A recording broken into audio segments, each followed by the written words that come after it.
Welcome to the Crime Redefined podcast, produced by Zero Cliff Media. Coming to you from the US Bank Tower, high above downtown Los Angeles. In our podcast, we drill deep into forensics and criminal investigation from the viewpoint of the defense, as well as explore the intersection of the media and the justice system. This is Dion Mitchell here with Crime Redefined co-host Mehul and Anjaria. It's safe to say most of the cases and issues we discuss mainly pertain to the U.S. Today, we travel to the U.K. to learn about the history of forensic science from someone who has lived in the crime world for decades. He sure has, and we are thrilled to have best-selling UK crime writer Wensley Clarkson on Crime Redefined to talk about his upcoming book, The Real Silent Witnesses: Shocking Cases from the World of Forensic Science. Wensley Clarkson has sold more than 2 million books that have been published around the world. In addition to being a best-selling author, Wensley has an incredible resume, including formerly being a reporter for 3 of Britain's biggest-selling newspapers. He has appeared on numerous TV programs and has produced several true crime documentaries. I recommend that you check out wensleyclarkson.com to see all of his projects and books.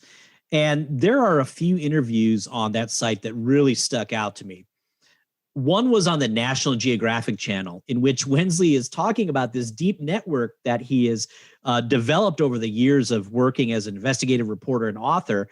And through that, he's gotten introductions to actual notorious criminals that he sat down face to face with. And so Wensley's talking about some of the interesting experiences he's had, and of course, some of the danger that comes with doing that. And Dion, another one I really enjoyed was Wensley and Piers Morgan are on a boat off the coast of Marbella, Spain. And they're having this fascinating discussion about this sinister underworld that exists right behind the scenes of a beautiful travel destination. And this kind of reminds me of the Ozarks here in the States. Dion, haven't you been to Marbella, Spain? What did you see there? I have, and it's a beautiful place. It's been a while, but it's absolutely gorgeous. I can't recommend it enough. Obviously, it sounds like you need to be a little bit more careful than when I was there. Yeah, don't go off the beaten path. Yeah, stay in your lane, as they say, right? Right.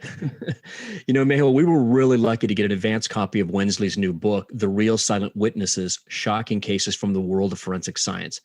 And I can tell you, as a non-scientist, I think you're getting there, though. Thanks for coaching me up. It was refreshingly easy to read book about some very complicated scientific techniques. Yeah, I 100% agree. I mean, if you want to torture yourself as a non-scientist, there's plenty of textbooks out there that you can read all about the mundane details and get down in the weeds about the science. But Wensley's book is certainly not that. What he does is he concisely delves into a number of notorious UK crimes that were solved by some very clever forensic techniques.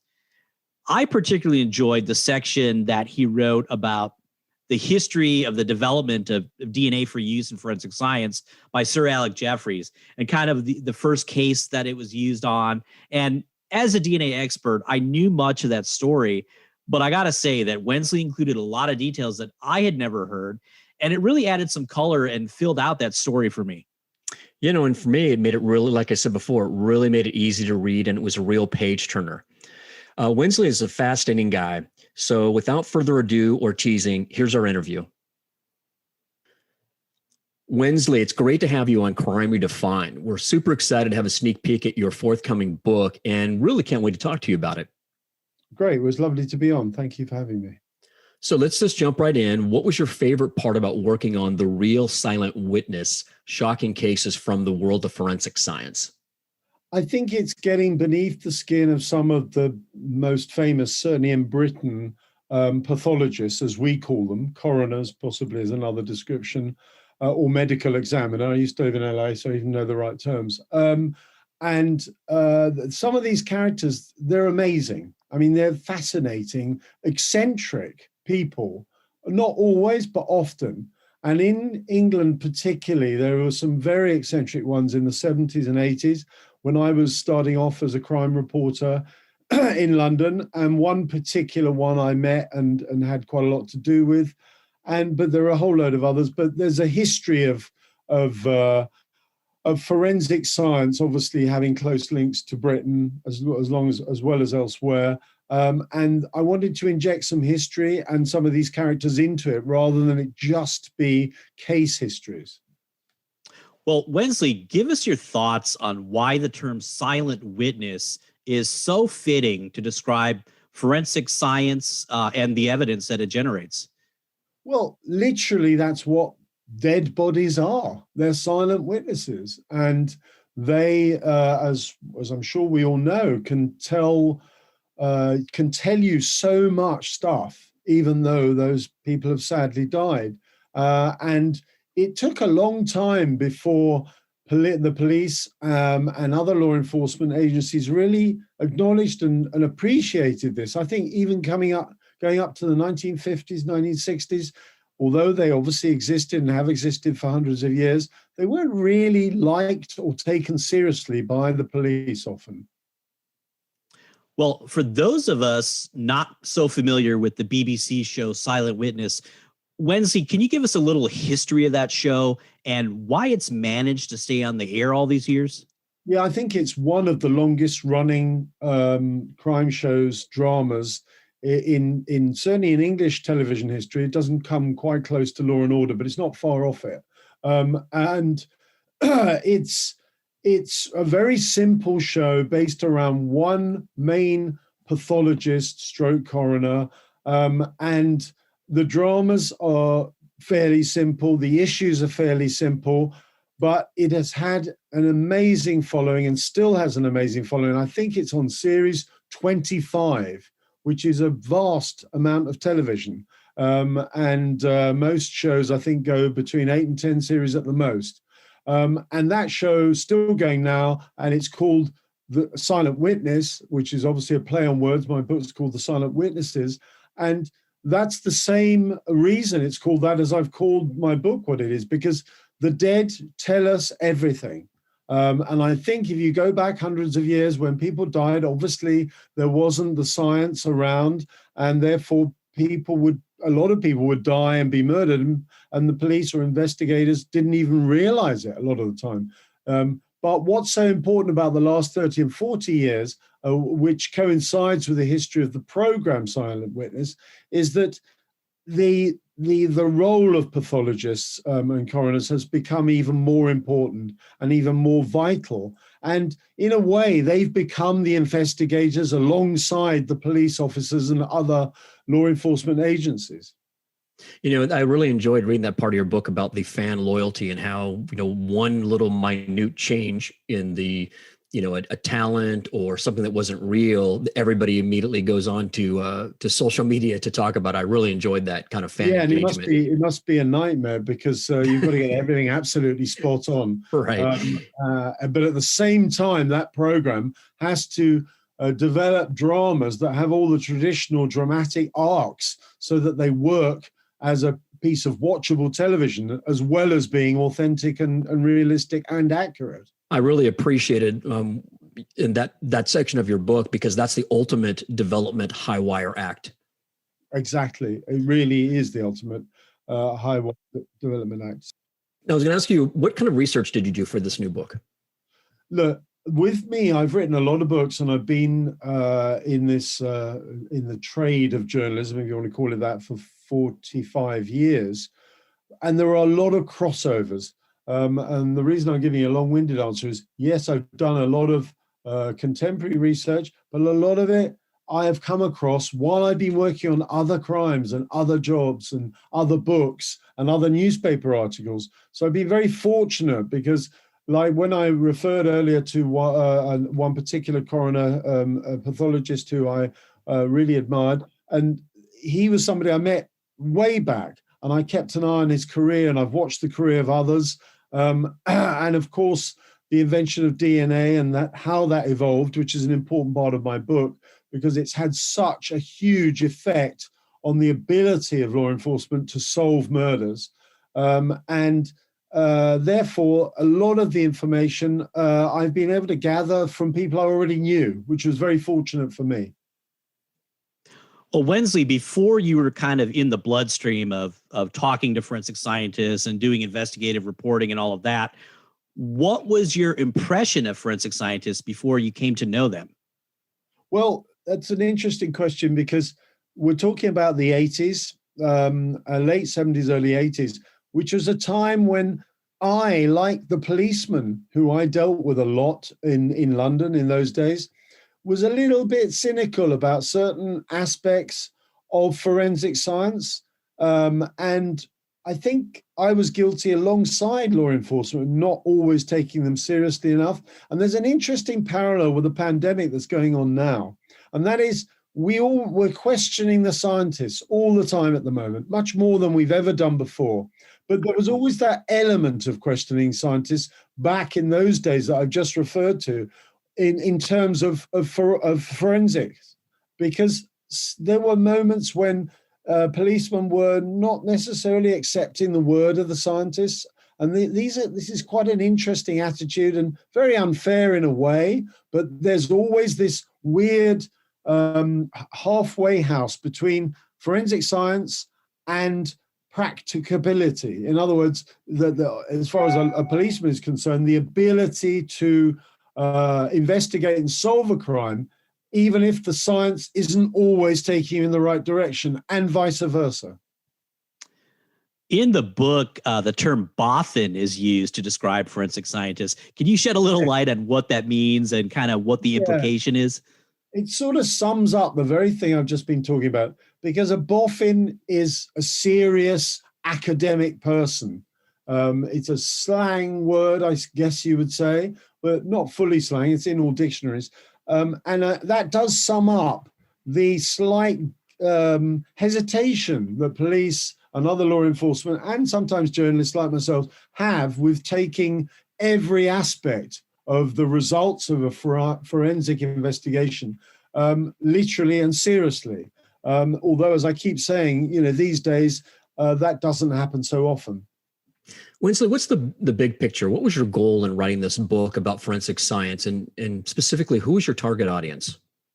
Target audience partly is, of course, the people that watch Silent Witness, the TV drama. But more importantly, it's about giving a very simple overview. This isn't a book about science. This isn't a book that complicates the issues. I'm trying to simplify everything. It's the way I write. Some people don't like it, but I really don't write long sentences and I don't use long words. And this book is all about explaining to people like me and you who are out there who are not qualified forensic scientists how it happens, why it happens, what these how these clues can be turned into such important evidence when it comes to solving murders and other crimes. That is an absolute perfect description. And that's exactly what I took away from your book. It was exactly that. It was simple. It was easy to read. For me, it was a page turner. I couldn't wait to read the next description about the next forensic scientist. I thought that's a great description of what I think you achieved your goal. It has to be like that because I'm a simple person. I'm not a well-educated person, and I want to write for the masses, not just because I want to sell a lot of books, but because I want it to be simple for people to understand. All my books are like this, and I've written a lot of books, and they've evolved even more to be like this in recent years. And I take quite great pride in taking the fat out of my books, and that means taking what I think is in any way complicated or it's repeating points. And I really, it's become a real skill with me. I hope it works to take out a lot of the unnecessary stuff. And I think a lot of books do have that in them. And that's why a lot of people don't always finish books when they start right. to read them. Well, the book is really filled with a number of interesting cases that, as you say, are distilled down perfectly. But I want to talk about one that you had some direct involvement in, shall we say. So, Wensley, take us back to that day in 1982 when you actually were at a crime scene that involved Roberto Calvi. What exactly happened that took you to the scene, and what was your reaction to what you saw, and how did that perhaps, shape your impression of the criminal justice system? Well, I'm glad you asked me about that because it was pivotal for me as a young journalist. This was an extraordinary case, and I'll refresh your listeners to this because it's still unsolved. A banker, an Italian banker who worked for a bank with close connections to the Vatican, ended up hung below a bridge over the River Thames, right in the center of London. In 1982, his body was found. It was there when my office was just around the corner from it, where I worked on a newspaper. And I rushed there when we heard about it and saw the body still hanging there. It's the most bizarre way to die anyway, because the implication was that he committed suicide, but it was impossible physically that he could have done that. And the waves of effect that this death had still ripple on to this day, because it's never been solved. It's thought that he was killed by the mafia on a boat, then hung there. It's so elaborate. It would put Vladimir Putin to shame. That's how complicated it was. And I'm sure you know what I mean by that. I do indeed. I really enjoyed reading that section. It was a page turner for me because I'd never heard about the case. Yeah, I think it's all the more interesting if you haven't heard about it, because there are so many surprises in it, and there have been so many inquests and reinvestigations and issues about other people dying who he met just before he died. And to give you a potted version, in a nutshell, it looks as if 2 or 3 people died who were involved in killing him because they wanted to, whoever the greater force were, the Putin of the Vatican, let's call him that, he decided to get rid of the people who actually murdered Calvi. So this is a huge thing, and it still rumbles on to this day. And actually, it's worthy of a podcast in itself, or a Netflix documentary series, even though it's a long time ago, because it's such a fascinating story. You imagine this, a body hanging there under a bridge in the middle of London. We're not in the middle of nowhere. Why hang a body under a bridge in the center of it? It's just the most bizarre thing. And that's before we even open up, as I do in the book, all the other issues in connection to his death. Yeah, when I'm reading that, I'm saying, okay, someone's trying to make a statement, but for the life of me, after I read this part of your book and I went online to, kind of Google around, I couldn't figure out what the statement was. Well, that's the exact point. But I think in a way, if you look at it from the point of view of whoever killed him, that was a brilliant thing in itself, that we're sitting here 40 years later or whatever it is, still wondering what that statement was. Yep. Another big case that you were involved with also personally, so I've got kind of a two-parter here for you. Another one that's very topical is you write about Robert Maxwell and his yacht with the interesting name of Lady Ghislaine. And yes, obviously the very reader, topical at the moment. Yes. And the reader can obviously put 2 and 2 together about why the case is topical, but give us a little summary of that case. And then my follow-up is, did I read that correctly, that you used to work directly for him at the Daily Mirror? Yes, I did. And I'll tell you the case first, then you'll see how bizarre the connections are. So Robert Maxwell was a larger-than-life British version of Rupert Murdoch. He used to feel he was at the same level as Rupert Murdoch. We're going back 30 years now, but he wasn't really. But he did own some newspapers. He was a larger-than-life, very strange man who had a fake name. He'd come from Czechoslovakia, pretended to be British, all this sort of stuff, then owned these newspapers. But he was stealing all the money from the pension funds of these newspapers for people like me, because I worked for him, and using it for his own ends and to enjoy his life and to buy himself a huge yacht, which eventually he was either pushed off, he jumped off, or he was excusing himself, is a polite way of putting it, over the end of this boat in the middle of the night, and he toppled over and drowned. Nobody knows what really happened to him.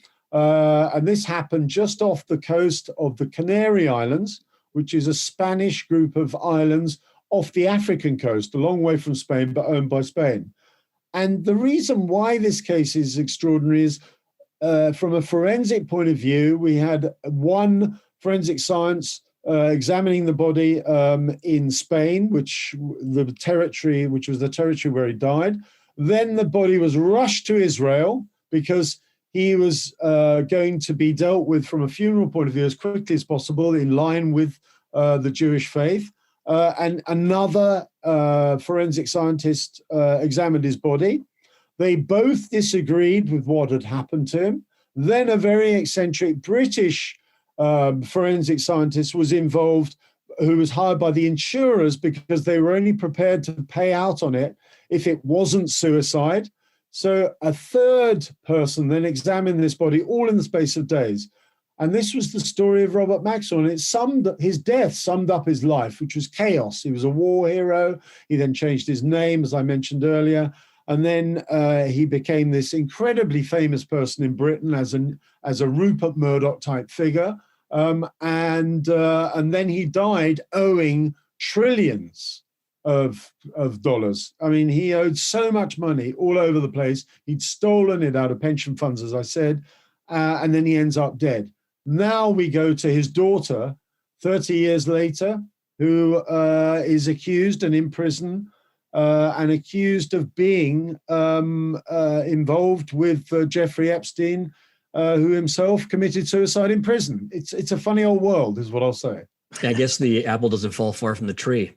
No, it doesn't. And I worked for him, Maxwell, and he was a pretty unpleasant person to work for. I didn't like him, and I also met I like to call her Ghislaine, just to annoy her, but she was pretty awful as well and very money-grabbing, I have to say that. I'm being honest about it. And what happened to her, I wasn't surprised by in any way. Wow. But ultimately, that is an extraordinary story. And it will mean a lot more to your listeners because of what's happened to her now. She's languishing in prison, saying her hair's fallen out, and she wants to be released. Well, I hope she isn't, because at the moment, the prosecutors clearly feel they have a very good case against her. I've got two, you touched on a little bit of these, but I've got two quick follow-ups for you. One, if you don't mind, what's your take on what happened to Robert Maxwell? What's your personal theory? That he fell over when he was urinating over the side of the boat. And then could you straighten out something for me? So he was Czech. He fought in World War II, but he had strong ties to Israel. Did he have dual citizenship? Was he also Israeli? He didn't have dual citizenship, but he claimed to be working for Mossad and for the Israeli government on certain assignments after the war. I don't know if that was true. He was a fantasist as well. However, he was buried in Israel and given the equivalent of a sort of hero's burial. So I guess that means he certainly had friends in high places. But his entire life seems to have been checkered, excuse the pun, in relation to where he came from, and very difficult to nail down what's the true part of it and what's the fantasy part. Wow. Thank you. Wensley, I'm sure it's probably impossible to pick out a favorite case in the book, but I wondered if you could tell us, just short versions of maybe a few more that stood out to you, particularly in the, shall we say, cleverness of the forensic techniques that were used. Yeah, very good question. There's so many. I'm trying to think where I can start. I think, when it comes to, I mentioned DNA and everything, because that is an important part of obviously the development of forensic science. In fact, not just an important part, it's changed the face of it. And I'm going to turn around your question, if you don't mind. Sure. Because what shocked me, and what really shocked me working on this, is that in the United States, there have been a lot of miscarriages of justice connected to forensic cases that were incorrectly researched. And that sort of is very concerning, because these are instances when the science was supposed to have established certain facts, but because of dishonesty in some cases and just pure inefficiency in others, the wrong people have ended up in prison. Those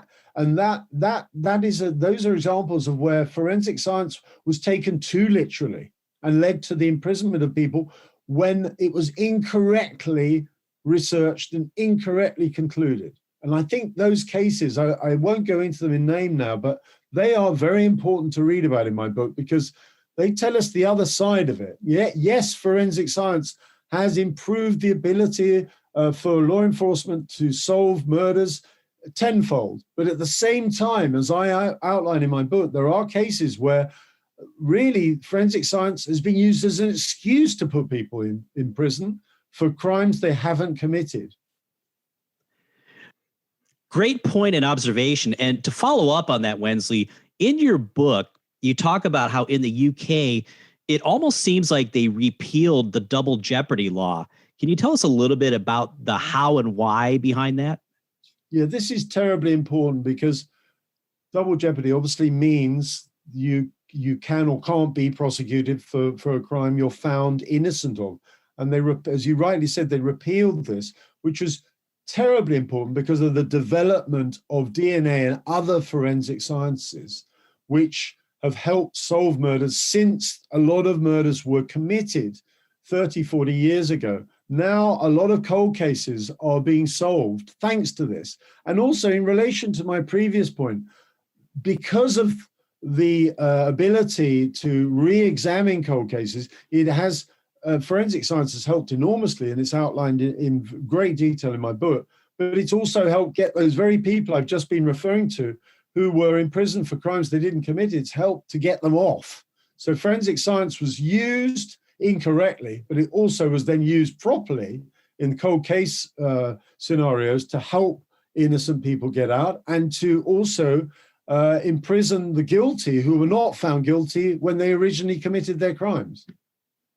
Do a little pivot here. So in your interactions with, shall we say, the underworld, what are some of the more interesting scenarios you found yourself in? Well, that's a very good question. And I'd like to use as an example the Hatton Garden robbery, which was a very famous robbery here in Britain, which I know was very well known about in America. This is only 4 years ago. A bunch of old men basically robbed a financial institution, let's call it that for simple sake. But they did their robbery brilliantly. They were old professional criminals, but they didn't understand forensics. They didn't understand new technology, and they drove around the area where this financial basement was, and found themselves on CCTV. They didn't even get rid of their laptops that they were researching how to break through certain materials, etc., etc.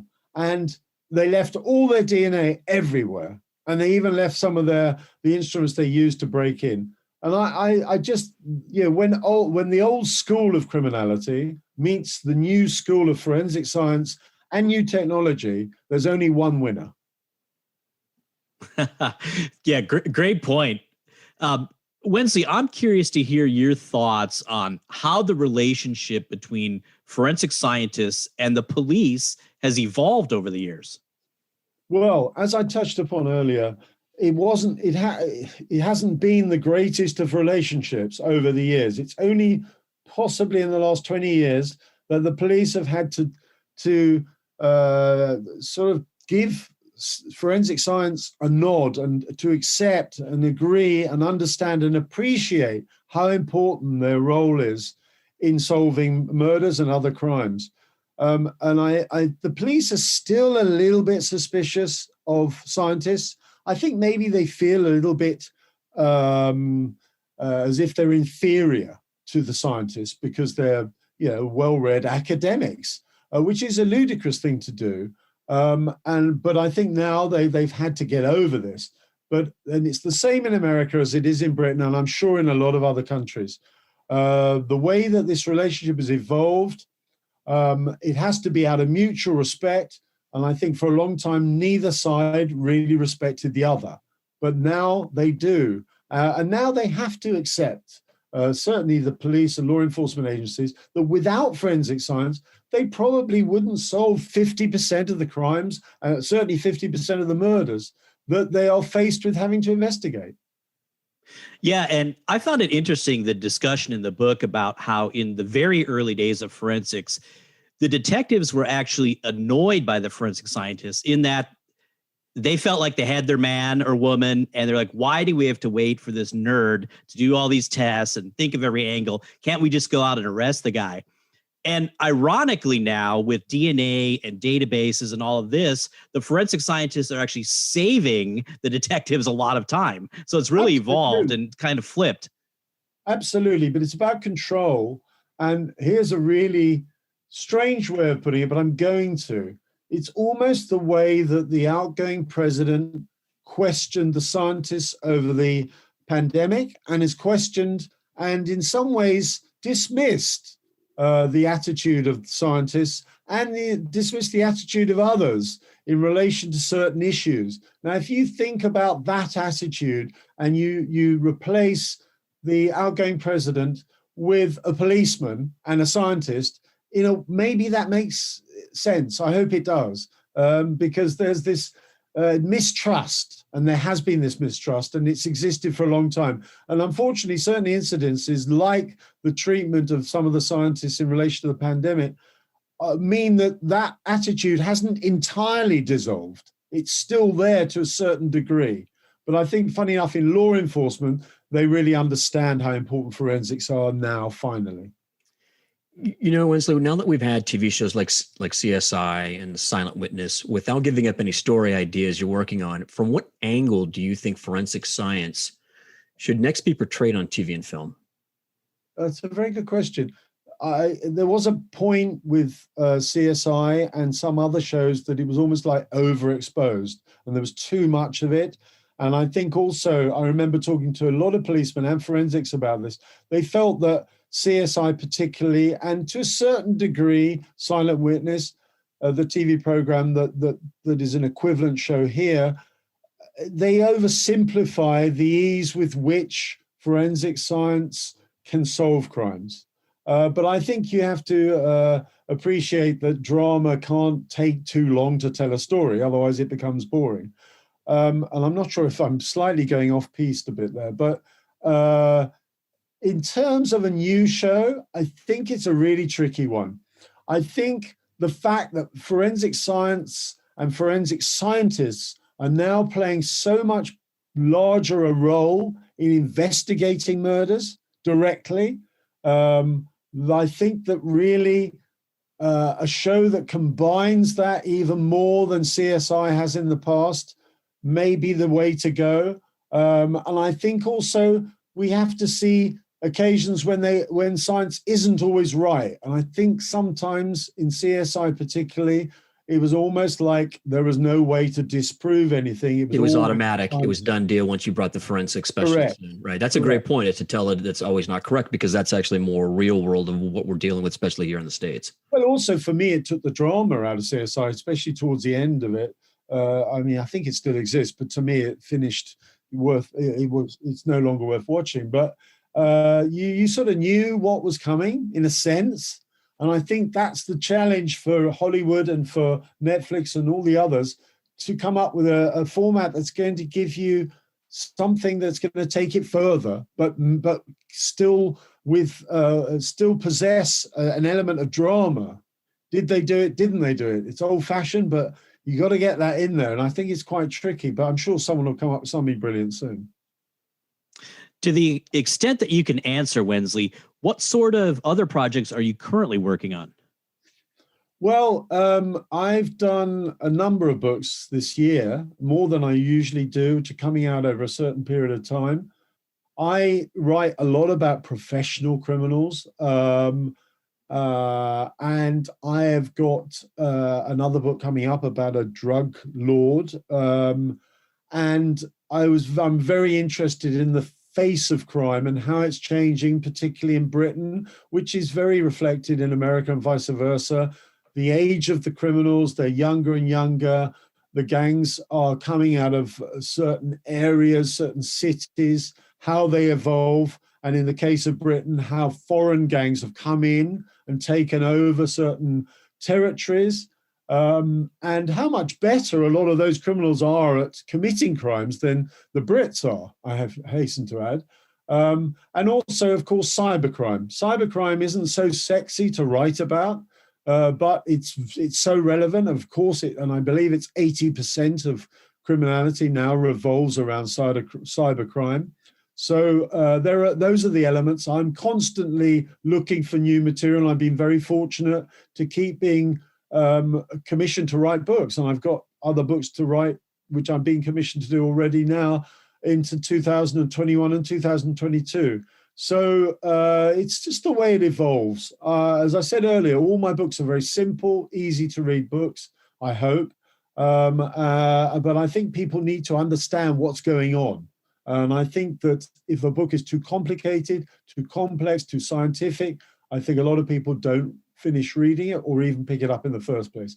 And I have a duty to make sure as many people as possible know what is going on, whether it's forensic science, whether it's professional criminal, whether it's cybercrime or whatever. In your book, you talk about an episode of Silent Witness that never aired due to its close resemblance to an ongoing case. Yes. How can shows dealing with forensic science both hurt and help with regard to their influence on the real world of criminal justice? Very good question, because of course the overlaps exist all the time. In that particular case, we have a much more stringent law here in Britain when it comes to court cases. I know from having lived in LA and writing true crime books in America, and I wrote one of my best-selling books was about a case which I was on immediately it happened, of a woman who got her two sons to kill her two daughters a year apart. It's an extraordinary story, happened in the 90s. And I was able to go off and do that story in Sacramento and to get the book published before the case was ever heard in court, because the American legal system enables you to do that. In Britain, if anything gives away a crime after arrests have been made, but before the case has been heard in court, it cannot be published. And that was the case with this particular episode of Silent Witnesses. They featured a case that was far too similar to a case that hadn't yet been heard in court. So, that is one of the biggest challenges that we have here in Britain. And in America, that overlap between real cases and drama and between and how the influence that sometimes those cases on TV can have on later cases that occur in real life. There are so many examples of this. And sometimes television dramas like Silent Witness and CSI can help lawyers who are preparing cases, real life cases, but sometimes they don't. Sometimes they hinder. And remember that a lot of criminals learn quite a lot from, unfortunately, reading books like mine and watching CSI and others in order to try and avoid being arrested. So, indirectly, we are helping them to commit crimes. Obviously not deliberately, but that's the reality of the situation. From the other side, how much, you gave a sense of it in the section about talking about this episode, how much blowback was there, residual blowback was there from the audience to the show for not airing this? You gave, like I said, you gave a little sense of it. Did it last for weeks, months? It's a very good point. Sorry, I went slightly off on a tangent earlier, but very good point. The audience, who we said earlier, pick up on all sorts of nuances or any things that they feel are incorrect on the show, were bitterly upset because the makers of the program, BBC, had promoted it. They had naively, in my opinion, filmed it, even though it's resembled this real life case. It was much too close for comfort to that real life case. And the reader, but meanwhile, the viewers didn't really appreciate that. They were just bitterly disappointed that the show, it was a 3-part show that they had been told was about to be aired, did not happen.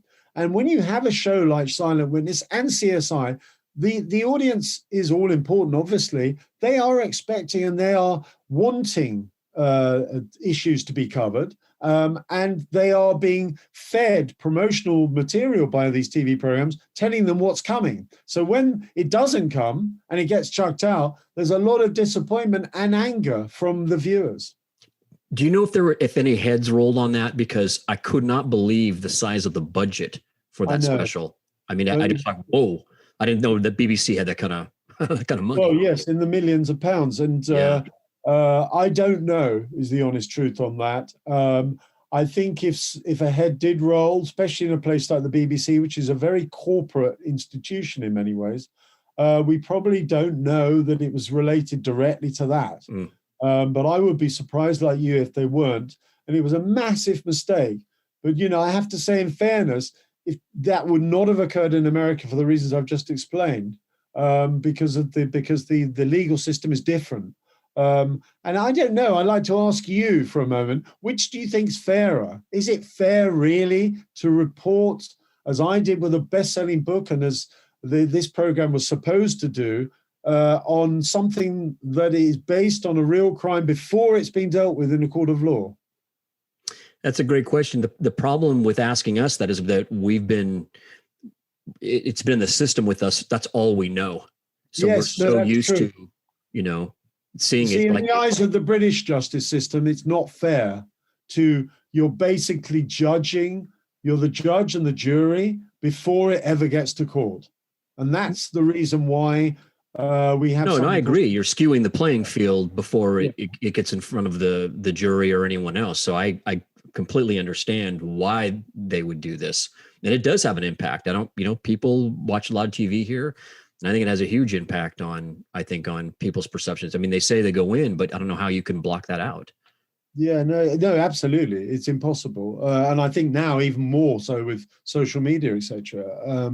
But anyway, it's an interesting point. As you so rightly say, it's the system in America, and it isn't going to change. It helped me enormously with that book. I sold a lot of copies. But at the end of the day, I could never have written that book in Britain. Wow. Well, final question, Wensley. Besides DNA, if you had to pick your favorite forensic technique, what would it be and why? Wow. Wow. There's so many. Oh my goodness. Gosh, I feel like a comedian who's been asked, what's your favorite joke at the end of an interview? or how about this? How about this to refine it? Yes. What did you think was the most clever use of forensic science in the cases that you wrote about? Yeah, that is a good point. If you want some help, can I make some suggestions that were mine from reading your book? Please. The forensic soil person that kind of came full circle on that one case, or the pollen expert, was amazing. The pollen expert, yeah, you're absolutely right. And thank you for rescuing me to a certain degree on that. And believe me, I did interview a comedian once who did fail to come up with a joke at the end. And I was quite shocked at the time, and I'm now shocked by the fact the pollen was an extraordinary example of diligent, ultimate expert forensic science to discover and work out what the garden was like, where a body was, where it had been moved, how long it was. It's almost beyond comprehension, isn't it? It really. You can get that amount of information from a body and be so accurate. It's almost like the body, it goes back to what we said, rather, it's almost like the body is speaking to you. And that is an extraordinary thing. And we should be very thankful to all the forensic scientists who are able to do that. It's an art as well as a science. Oh, absolutely. I've got one more to toss in there that I didn't even know existed, was the body farm in Tennessee. Body farm is incredible. I'll just give a little teaser to your listeners because I want them to buy my book. This is basically a huge field filled with different vegetation, conditions, rundown shacks, and bodies are left there to see how they age, because the results of those tests and experiments can then help scientists to work out, when they go to investigate murders, how long a body's been somewhere, where it's been, etc., etc. But there's a lot more to it than I just said. You have to read the book to find out. Well, that was amazing to read about it, but was also as amazing was the response from the family members they had donated a relative's body. That was absolutely remarkable response, because people wanted to help science. And you know what? If people don't help science, and I hate to go back to the pandemic, but I feel that there is a link here. If we don't help the scientists in a practical sense, we will pay the price in the long term. I agree. I've got one I needed to squeeze this question in. So one of the things that was really amazing to read about, that is also a contrast between the United States and England, was when they were trying to locate a suspect, and they went into a village or a town, and the way that they were able to get the population, specifically men, to comply with giving a blood sample. I thought that was really shocking. That I can't imagine that ever happening here, where people would automatically come in, even to exclude themselves to give a sample. Now that was a case of I think 20 years ago. Now I think it would be similarly difficult here. It's a good point I hadn't thought about. But I'm thinking about it now. I really think it would be much harder to do that these days. But you've hit on a great point, and the serial killing is something I'm writing another book about at the moment. In America during the 80s and 70s and 80s was really the peak of the serial killing period. And what you're saying is absolutely true. There was never, ever an effort to really do what that case in Britain happened with that case in Britain, which was to test the blood of all these thousands of men. That doesn't happen. Now, I will put this out there that back then, when forensic science wasn't quite what it is now, they should have done that, frankly, back then. They should have been braver about doing that.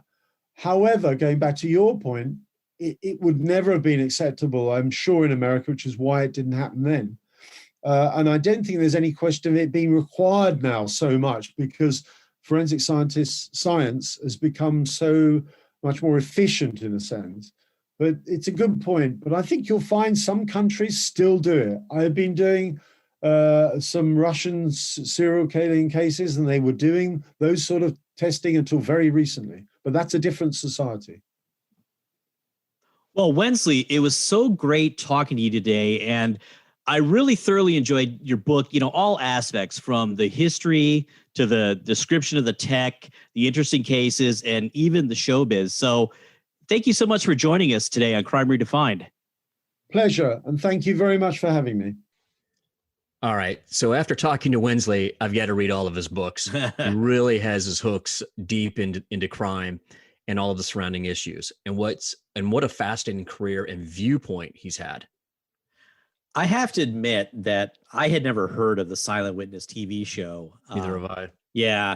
And it was also very cool to hear about some of the landmark cases in the UK that I'd never heard about as well. And in addition to the science, I like how Wensley looked at the big picture viewpoint about how forensics is seen, not just in a vacuum as a science, but how all parties in the process look at it. And I thought that was actually really instructive. He was a perfect guest, or he is a perfect guest for Crime Redefined in terms of bridging crime, science, and entertainment. And it was really fascinating to hear about the different attitude in the UK about the influence of books and other media on actual cases. Yeah. What are your thoughts on that? Yeah, he kind of flipped the script on me a little bit, and asking, explaining that they don't, if you're prohibited from doing a movie or a book, if the case hadn't been adjudicated. And so he asked me about it in the States, and I said it's kind of tough here because we've never had that restriction. But so I hate to kind of sit on the fence about it, but I see both sides. I guess if I were to have the power, I'd kind of lean more towards the UK, because especially in the age of social media, this can have a court case, or a movie about the court case, or a book, I think can really have an impact on the final verdict. What do you think? Well, you're right, but let's just pick this apart a little bit more. So, fundamentally, a court case is decided on the evidence presented in the courtroom. Of course, jurors can be influenced by other stuff, but my question, and I don't know that I quite understand the UK model, because if the book does not reveal anything confidential, I'm not sure I see the issue, because the book may be an in-depth investigation, but theoretically it should be limited to what is out there in the public already. It's a whole different thing if there was a leak of discovery that should have been confidential. If somebody paid off, a crime lab to get a report, that's a different issue. And so, in the US, we do have some safeguards. Like I mentioned, discovery in cases, it's confidential. There may be an order that an expert or an investigator has to sign that, hey, listen, I'm going to keep this under my hat. There may be a gag order on the attorneys, right? To where they cannot go to the press.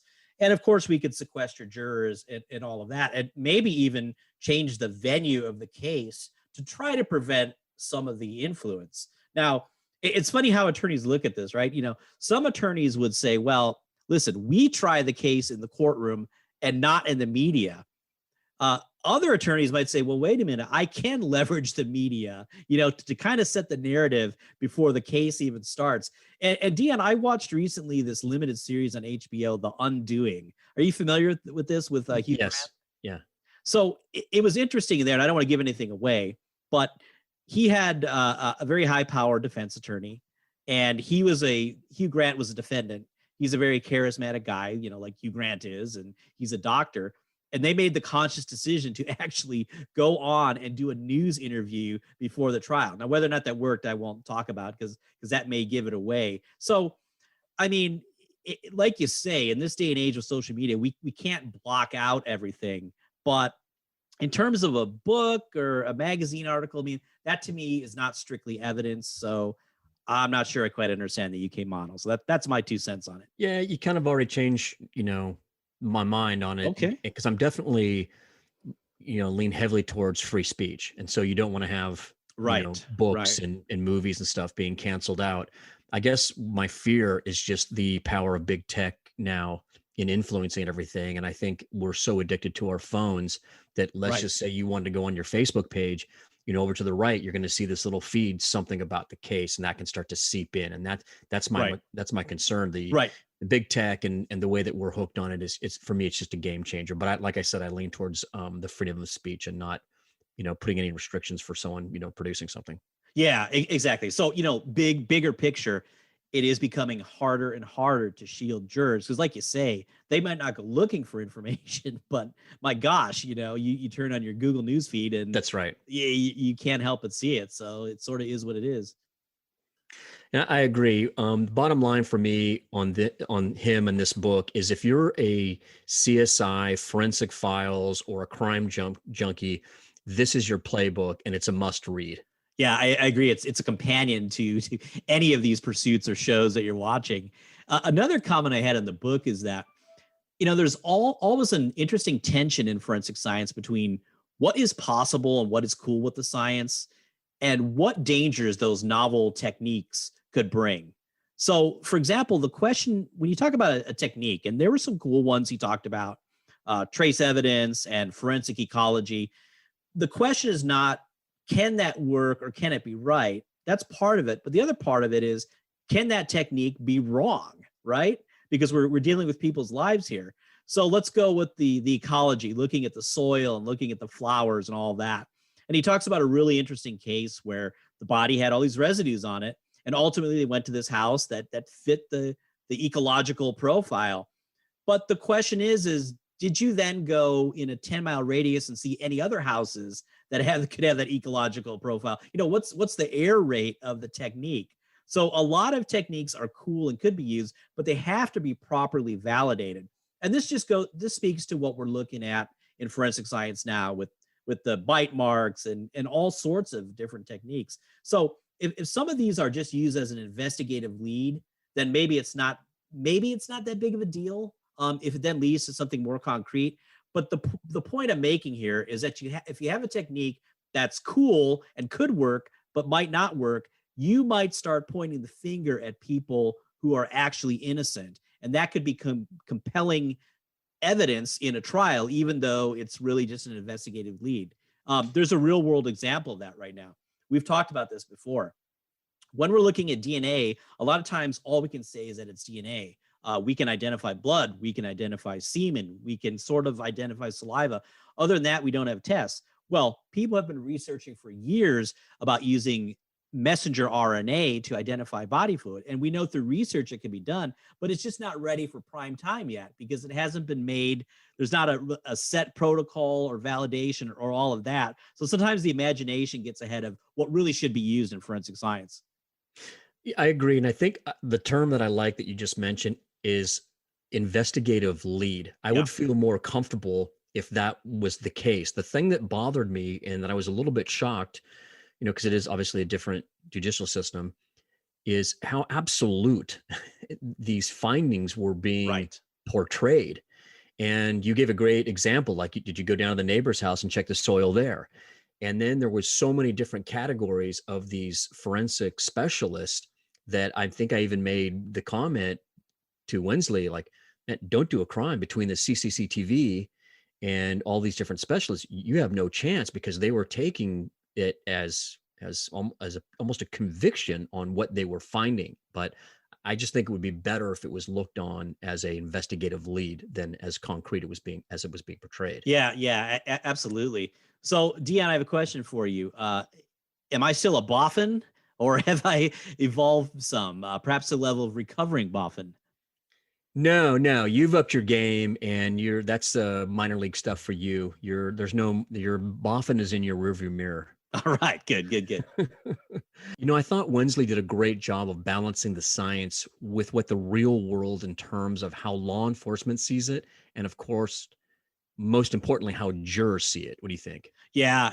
It was really interesting how the evolution of the relationship between the forensic science and the detectives, and that's important, and that has a lot of applications to real world. So, I mean, needless to say, we're big fans of Wensley and his new book, and we wholeheartedly recommend our listeners go out and get it when it becomes available in January of 2021.